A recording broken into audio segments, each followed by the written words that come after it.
Hey, hope all is well. Hope you're having a great Wednesday, and thanks for joining on Wellness Wednesday today. Much appreciated.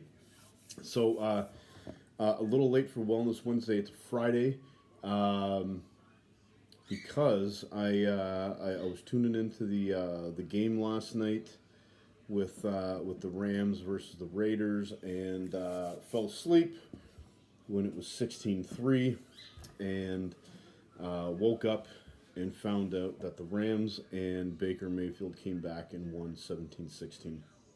And the first thing I thought of was, wow, you got to have that belief that you can do whatever you want, and when you put your mind to it.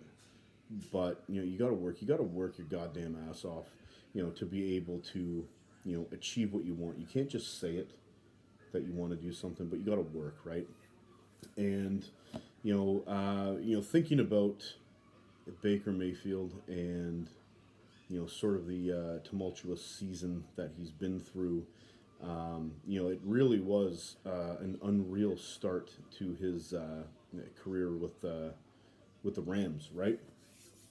And there's what he had, maybe 36, 24, 36 hours maybe to try to understand the offense, and he pulled out a victory. Like, it was pretty unbelievable. And you know what, there's been a lot said about him, his ability.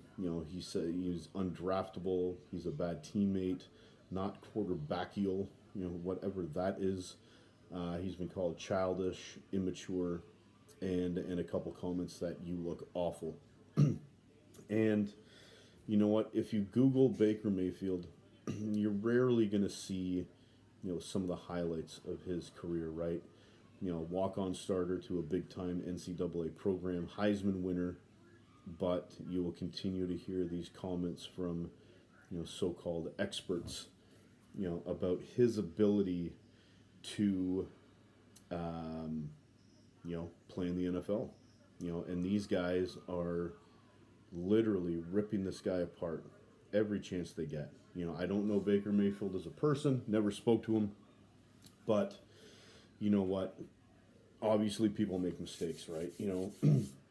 Coming off cocky or arrogant, um, you know, when you're in a position like that, it's gonna come across that way sometimes, right? But you grow up, you mature, and what he did last night on the football field was awesome. I'm not gonna lie, like that was pretty incredible, considering where he was at the beginning of this week.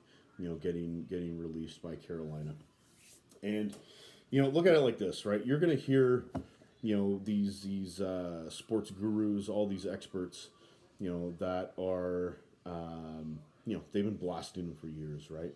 It's going to be interesting to hear what's being said. Whether they're going to backtrack and say they always knew that he had this in him to lead a team, or they're going to continue to bash him and they're just going to say, what, he was lucky, and it's just one of those things, right?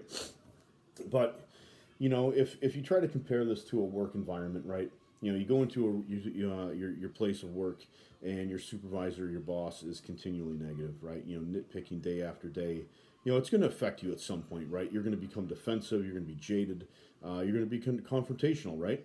And maybe that's how Baker Mayfield comes across sometimes, right? Because it is a lot of negativity, coming at him, trying to explain a loss, or whatever it may be, right? But you're hired for a job for a reason, right? You're hired because of your skills, and you are the person that was chosen to be in that chair, right? You were the person that they wanted there, and you're there for a reason, right? You know, um, Mayfield is not continually playing in the NFL because he can't do the job.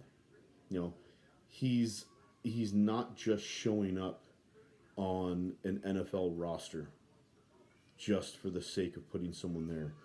He's not being chosen to quarterback a team, the reigning Super Bowl champions, because he can't do the job. There's something there, right? He can play. He's there because he can win. He's there because he can lead. They're not going to put someone in there that's going to fail, right?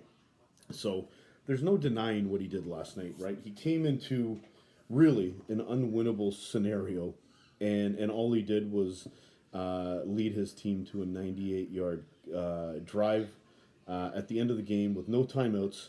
Against a football team,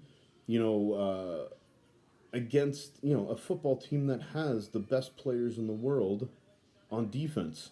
Whether it's the Raiders, the Patriots, whoever it may be, the guys on the other side of the ball are the best in the world at what they do, and he was able to lead a game-winning drive. And you can't say someone can't play the game when they do that, right? You know, um, think about that. Just food for thought. Think about the flip side, right? You're terrible. You can't play. You're not a leader, but you win. You win at the highest level. It doesn't make any sense for those people who are continually tearing down people for whatever reason, whether it's ratings or clicks or whatever. You know what? The guy's there for a reason. These guys are there because they know what they're doing. And all of this relates back to people reaching their full potential. As a coach, as a leader, is that not what you're supposed to do? Is bring out the best in your team, and you know what? It's that positive mindset that continually amazes me when you're on the biggest stage in the world. You throw an interception to lose the game, and everybody's coming down on you, right? To have that mindset to let those experiences go and just move on to the next play, move on to the next week, move on to the next team is, it's pretty impressive, right? And you know what, this is all about helping people build themselves up. It's not about tearing them down. It's common sense when you think about it, right? Whether you're on the field, you're in the workplace, don't undervalue someone's worth. So on that end, thanks for your time. Appreciate it. Awesome game last night. Great ending, and thank you for your time. And hopefully we'll chat with you on next week's Wellness Wednesday. Have a good one, guys. Bye.